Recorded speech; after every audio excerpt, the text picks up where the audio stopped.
At 18 months old, toddlers discover this absolute superpower. It's just the word no. Oh, yeah, it's a classics phase. Right. They just plant their feet, look you dead in the eye, and deploy this perfectly clear, remarkably absolute two-letter word. And they have zero guilt about it, too. Exactly. Zero guilt. But as adults, we somehow just lose access to that power, like completely lose it. So today's mission is to explore how to get it back. Welcome to this deep dive. Thanks for having me. I'm really looking forward to getting into this one. Me too. Because today we are analyzing a single, really fascinating piece of source material. It accidentally holds the secret to setting boundaries without the burnout. It really does. Yeah, we're looking at an excerpt, specifically a 14-word title from a podcast that's actually geared toward language learners. Right. The title of that source is, let me get it exact here. It's The Power of Saying No English Podcast for Easy Conversation Daily Life English. Okay, let's unpack this, because the immediate irony here is just staring us right in the face. Oh, absolutely. It's right there. I mean, this source categorizes the act of saying no under easy conversation and daily life English. And for most adults, saying no is the exact opposite of an easy conversation. Oh, it's agonizing for most people. It is. It's this agonizing internal debate. Whether you are a beginner at learning a new language or just a seasoned professional trying to avoid information overload, treating this word as easy feels entirely counterintuitive. It does feel that way, but what's fascinating here is that the tension is exactly why this specific framing is so useful. Wait, useful how?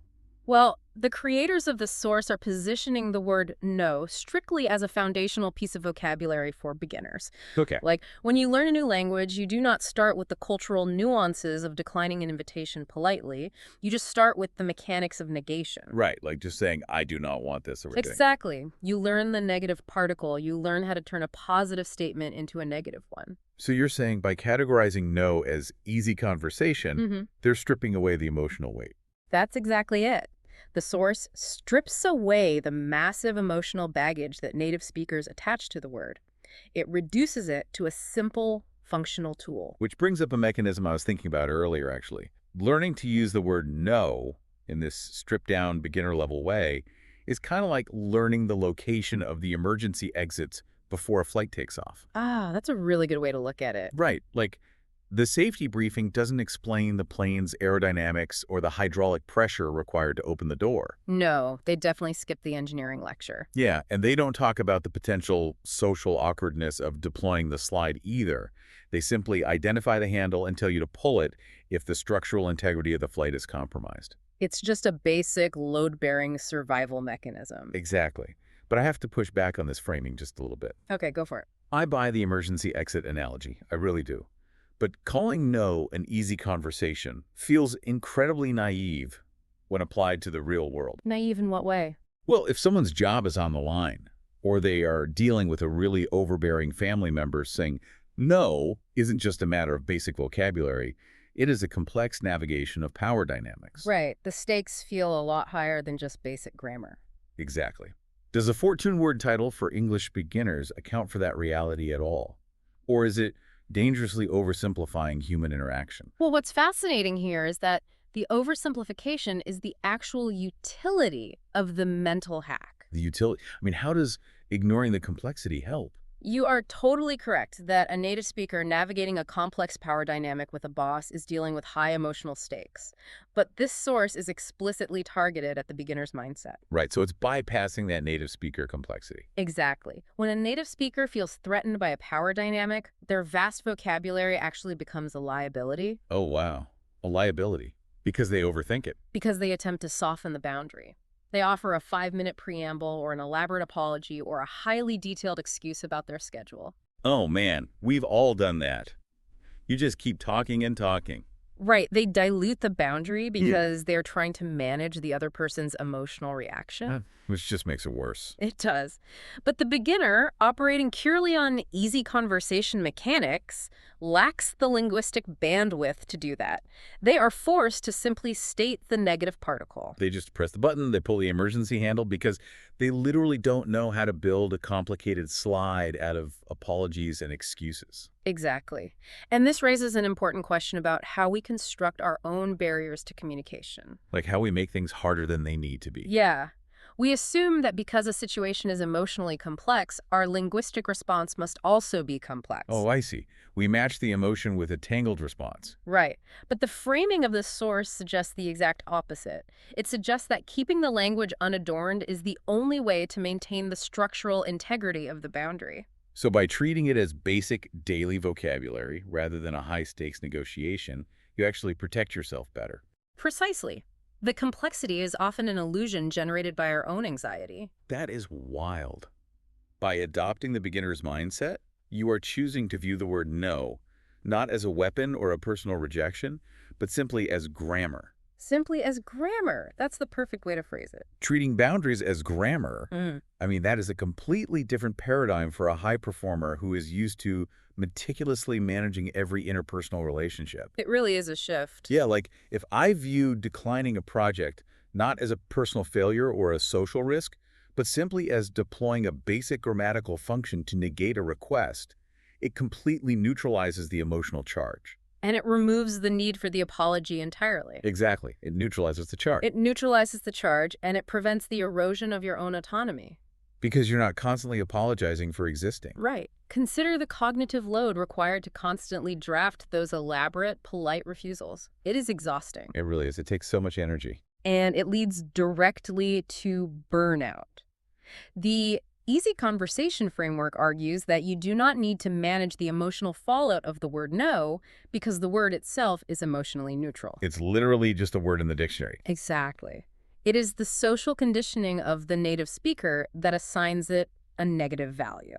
So the source is inherently arguing that fluency, like our advanced grasp of social norms and complex vocabulary, is actually the thing trapping us in cycles of people-pleasing. That's the paradox of fluency. Wow, so we have to artificially restrict our vocabulary back down to the beginner level just to protect our time. Yes, because fluency in this context becomes a trap. It allows for ambiguity. Ambiguity like, oh, maybe next week? Right. When you say, I would love to help out, but my schedule is a bit tight this week, maybe let's circle back on Friday. You haven't actually communicated a boundary at all. No, you haven't. You have communicated a delay. The requester still believes the answer is eventually yes. And they will definitely follow up on Friday. They will. But the beginner's no offers zero ambiguity. It is a complete thought and a closed loop. A closed loop. I love that. That completely changes how we should interpret the second half of this source material. It really does set up the second half perfectly. Yeah, because we've established that the easy conversation framing is about stripping away emotional baggage and treating the word as a basic, unambiguous mechanism. Right, it's just mechanics. But the source promises a very specific outcome for doing this. The full title is, let me check, The Power of Saying No English Podcast for Easy Conversation Daily Life English. The juxtaposition in that phrasing is the most critical part of the analysis. Yeah, we have the power of saying no placed immediately next to daily life English. Here's where it gets really interesting. I totally agree. Because when we think about the concept of power, we rarely associate it with daily life. Power is usually framed as something cinematic and rare. Like big, dramatic moments. Right. We picture a CEO executing a hostile takeover, or a politician delivering a defining speech, or a lawyer objecting in a high-stakes trial. Power is always elevated above the mundane in our minds. Exactly. Yet this source explicitly links power to daily life. It connects the concept of empowerment directly to routine, ordinary existence. Which is a profound connection to make. It really is. So how does restricting yourself to mundane, low-stakes vocabulary actually generate real, tangible confidence? If we connect this to the bigger picture, we have to dismantle the cinematic myth of how confidence is built. Meaning, confidence isn't just something you're born with. Exactly. The boardroom CEO or the courtroom lawyer did not suddenly manifest that leverage out of thin air. True internal power is not an inherent personality trait that you activate during a crisis. So what is it then? It is a mechanical habit. Yeah. It is built through the compounding interest of microactions in low-stakes environments. So the practice happens before the big moment. Always. The source pairs power with daily life because the mundane arena is the only place where the beginner can safely practice the mechanics of the boundary. You're talking about the grocery store, the casual text message, the minor interaction in the break room. Exclusively those environments. Think about how a language learner actually builds fluency. They don't just jump into giving a TED Talk. No, they do not practice a new language by immediately stepping onto a stage to debate philosophy. They practice by going to the market and asking for the price of an apple. Right, or asking for directions to the train station. Exactly. They deploy the vocabulary in highly routine daily life situations where the cost of failure is virtually non-existent. And over time, that builds up. Over hundreds of these minor daily interactions, the neurological pathways solidify. The vocabulary becomes automatic. So the confidence to use the language is entirely a byproduct of mundane repetition. Precisely. The repetition is what builds the confidence. So if we apply that to the concept of boundaries, waiting for a massive, life-altering crisis to finally practice saying no is a guaranteed recipe for failure. You'll freeze every single time. Right.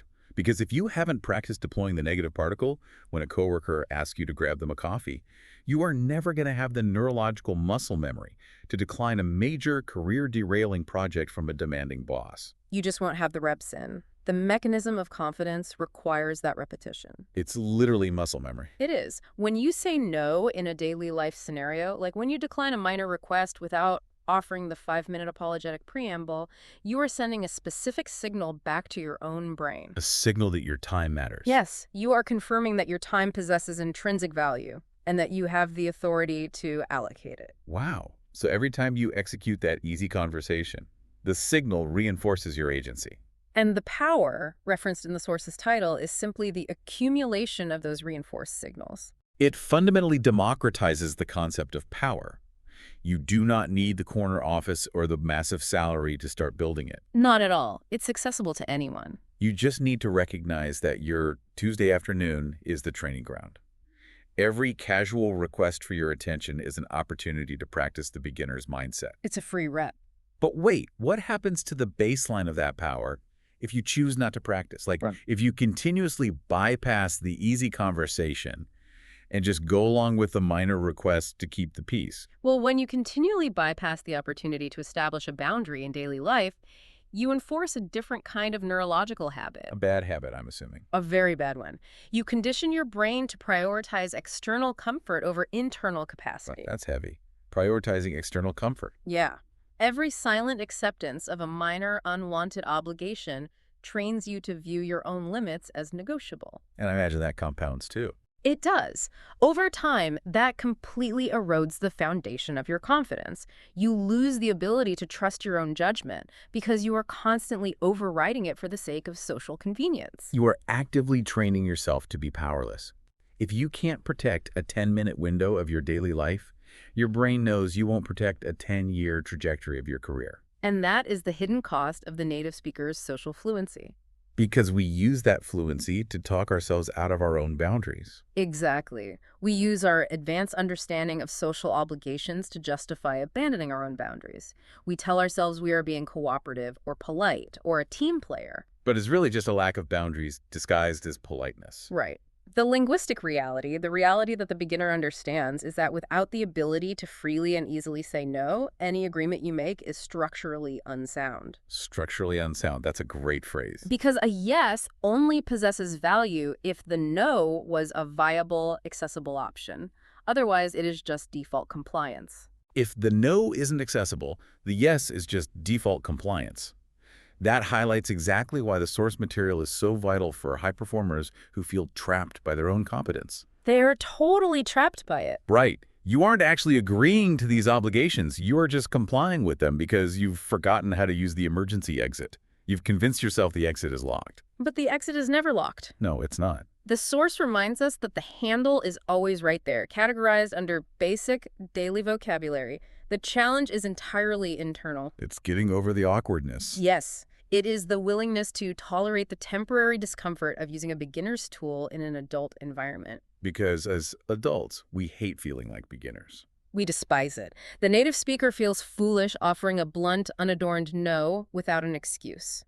But that brief, temporary discomfort is the exact mechanism that generates the long-term power. It is the cognitive friction of breaking the people-pleasing habit. You have to push through the feeling that you are being rude and rely purely on the objective reality that you are just deploying a piece of grammar. Just a piece of grammar. You're just negating a sentence. And once you consistently deploy that grammar in your daily life, the friction disappears. It just gets easier over time. Much easier. The word loses its terrifying emotional weight. It integrates smoothly into your actual, literal, easy conversations. You don't even think about it anymore. Right. You decline a request with the exact same emotional neutrality that you would use to state that it is raining outside. It is simply a statement of fact regarding your current capacity. That is such a powerful place to be. So what does this all mean for you, the listener, as you navigate your own schedule today? That's the big question. It is. I mean, we started with a 14-word title from a podcast designed for people learning English. We analyzed the phrases easy conversation, daily life, and power. And they all connect so deeply. They do. And what we discovered is a highly effective, highly functional blueprint for protecting your energy. The core insight is that your advanced social fluency and your desire to manage everyone else's emotions are actually the things holding you back. It's counterintuitive, but true. Yeah. By mentally restricting your approach to that of a beginner, by stripping the word no of its emotional baggage and treating it purely as basic, everyday grammar, you bypass the anxiety of setting boundaries. You just walk right past it. Exactly. You locate the emergency exit and you pull the handle without apologizing for it. The foundational takeaway here is that complexity does not equal efficacy. Say more about that. Well, in communication, the most structurally sound boundaries are the simplest ones. Right. You don't need a deeply analyzed psychological script to decline a request. You really don't. You don't need to draft an elaborate email explaining your current workload. You just need to utilize the basic, load-bearing vocabulary of negation. It is the single most effective tool you possess for maintaining your autonomy. And the arena for mastering that tool is not the rare cinematic crisis. Not at all. It is the absolute mundanity of your daily routine. The daily routine is where the real work happens.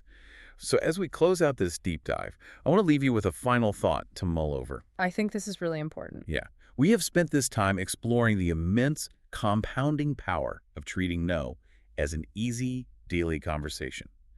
We know that this practice builds unshakable confidence and protects your baseline energy. That's the whole point of the practice. Exactly. Given that reality, I want you to look closely at your own routine.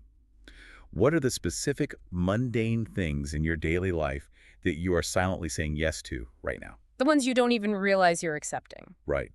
What are the casual requests, the minor interruptions, or the routine obligations that you are accepting simply because you don't want to deal with the friction of a boundary? The things draining your energy bit by bit. And most importantly, how much of your internal power are those silent daily yeses quietly draining away? Auditing those silent acceptances is the first step toward reclaiming the beginner's mindset. Because once you locate those silent yeses, you know exactly where you need to practice. You know exactly where to start. You just have to channel that 18-month-old toddler. Recognize that the word is entirely yours to use and press the button. So vocabulary is always available. It really is. Thanks for joining us on this deep dive. Go practice your easy conversations. We'll see you next time.